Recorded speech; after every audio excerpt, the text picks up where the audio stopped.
做着做着，我感觉我都闪尿，不小心闪出来一点点。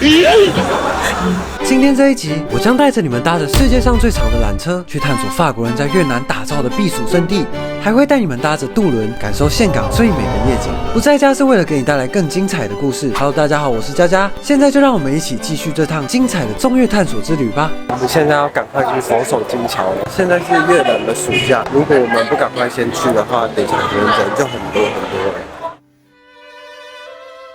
这里真的不能离自己的团员太远，一不小心就会脱队，然后你就再也找不到好友。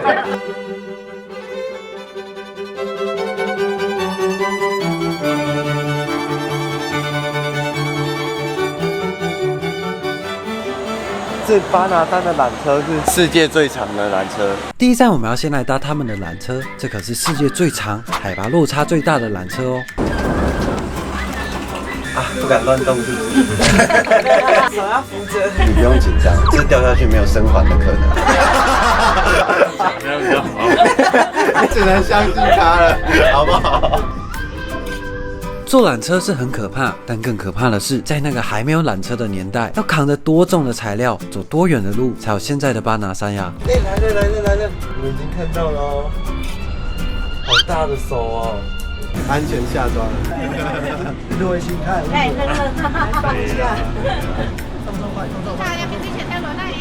你真实的世界最长的缆车。在这里天气越来越冷，所以我们要把外套穿上。Ladies and gentlemen， 佛手金桥啊！佛手金桥。这种震撼的感受很难言喻。捧着金桥的巨人之手，就像是原本活生生的巨人，在建造金桥时被梅杜莎之眼给石化，永远的留在这里。从那天起，担任支撑整座桥的工作，承载着一个又一个前来朝圣的游客。走在上面，除了感受到满满的能量，还能看到整座巴拿山的美景，真的会产生一种不可思议的感觉。我也是走过佛手金桥的男人呢。旁边还有一些巨人形状的装置艺术，你也可以发挥你的创意，拍出一些有趣的照片。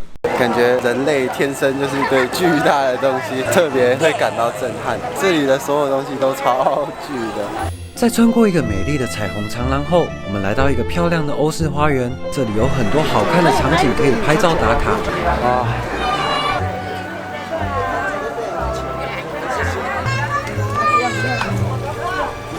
旁边还有一家拥有100年历史的酒窖可以品酒。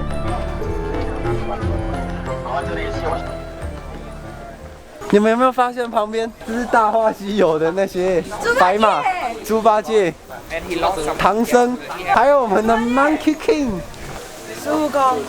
这里有一个超巨的巨佛，是真的很多越南人很认真的在这边祈求哦。要来佛手金桥真的要快一点，不然你看现在我们走完了，时间比较晚了，人就超级多了。看到远处若隐若现的城堡了吗？接着我们就再次搭上缆车，前往巴拿山的乐园。它是一个很壮观、占地非常大的城堡哦。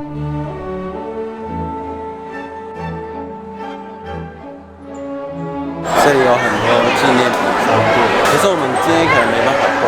如果你跟我一样还没去过欧洲，但是从小就是个有城堡梦的哈利波特粉，那接下来的行程你一定会跟我一样越来越兴奋。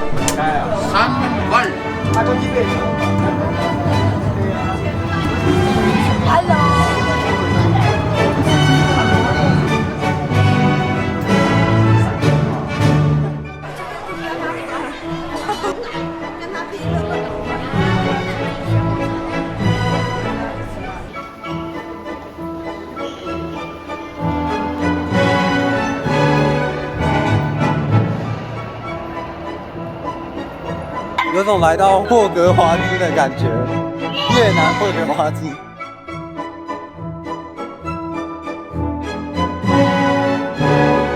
真的是什么都大。接着我们就被带到他们超漂亮的餐厅，从窗户外就可以看到一整片的山景，还有缆车。如果能坐到靠窗的位置，真的超幸运。可惜我没有，真的太绝了。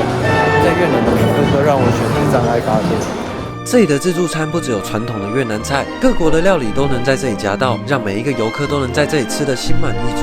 但是有一个重点，就是所有的行程都要排在吃饭之后。如果你慢点来，已经不是靠不靠窗的问题了，是你要进这个餐厅都要排队排很久啊。吃饱饭后，我们还去了他们的电影院。别的不说，这4D 电影的体验还真的不错。接着我们就来到了最漂亮，也是很多人来巴拿山最期待的法国山城。现在走在这个地方，这个市集，真的有一种已经到了欧洲的感觉，周围都是城堡，真的已经不像越南了哦。你现在看到的这些是真的，以前有法国人在这里居住哦。为什么会有这么多法式建筑呢？据说是在法国人统治的时期，然后他们觉得越南太热了，你知道吗？所以他们就在巴拿山上建了一个他们的避暑胜地。我们第一站是要来看这个300年的教堂，很不容易哦。越南每个世纪都在打仗，竟然没有被摧毁，保留下来了，所以我们要去好好的看。一定要参观。对。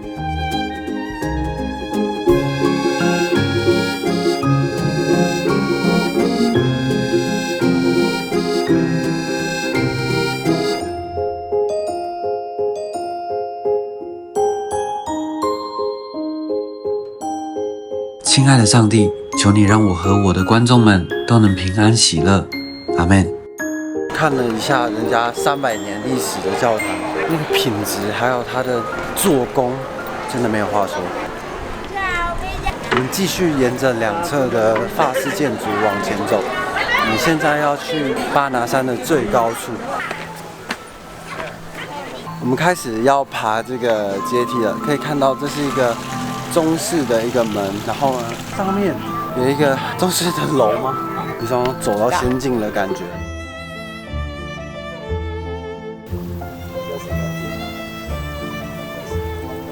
好清静的感觉，而且真的好凉爽。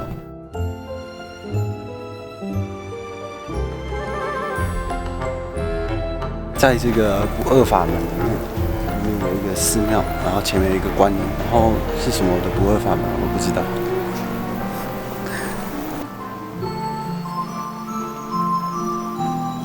这里有没有武侠电影少林寺的感觉？我们现在要上到整个巴拿山的最高点钟楼。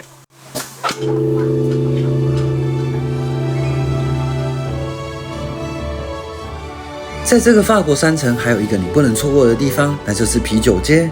你可以看到这里有超大的酿酒桶，能不能用我不知道，但是看它放在那里，手上的啤酒喝起来就更有感觉了。这里的酒处跟我们台湾的辣妹不一样哦，他们是派出一群外国帅哥来卖酒，小仙女们是不是心动啦？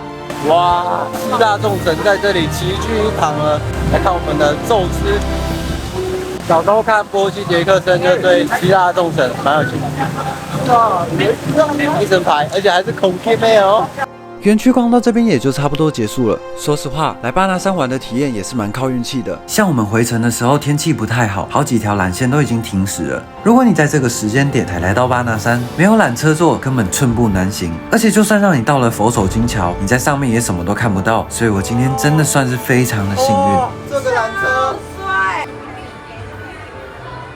好，教授，现在回到山下了，一整个热起来啊！我们又回到越南的温度了。在地图上可以看到，整个岘港是被一条宽广的河一分为二的。但来到这里，我们会发现，两岸其实是被一条巨龙给串在一起的哦。我们现在就一起来看看岘港鼎鼎大名的韩江。我们现在在韩江的旁边，在我后面的就是韩江最有名的龙桥。然后这个有没有很眼熟？它跟新加坡是同款，鱼尾狮。我们现在要去看爱心桥，也是韩江边必看的东西。很多情侣会来这边一起锁上这个象征爱情的锁。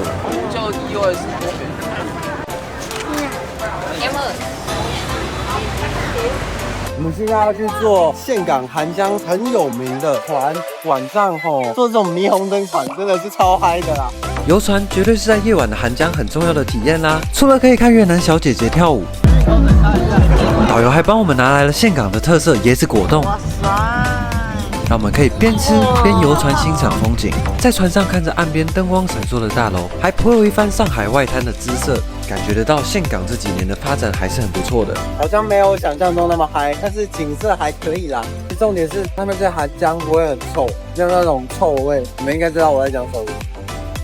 去夜游韩江，建议要选在周五、周六或周日，因为这3天的晚上9点，虹桥会有喷火的表演，所以推荐像我们一样搭8点15的班次，可以完整的逛一圈，也可以看到喷火秀。老人讲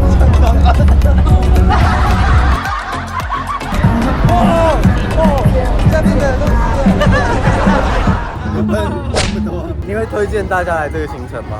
还蛮舒服的。如果你喜欢坐船，然后想要欣赏岘港它这几年的进步，那我觉得很推荐这个行程。但如果你是为了看那个火的，那你可能会有一点小失望。你知道我今天坐哪里吗？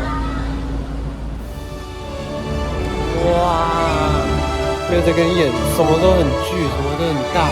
你会不会浮台的灯梁柱到底有多高？然后这些灯。下一集带你们来开箱拥有私人海滩、自助吧吃到饱，甚至还有赌场的5星级酒店，还会带你们去爬充满神秘石窟与蜿蜒步道的神山，最后再带你们去知名的网红景点与探索岘港最有代表性的传统市集。我是不喜欢待在家的佳佳，我们下部影片见。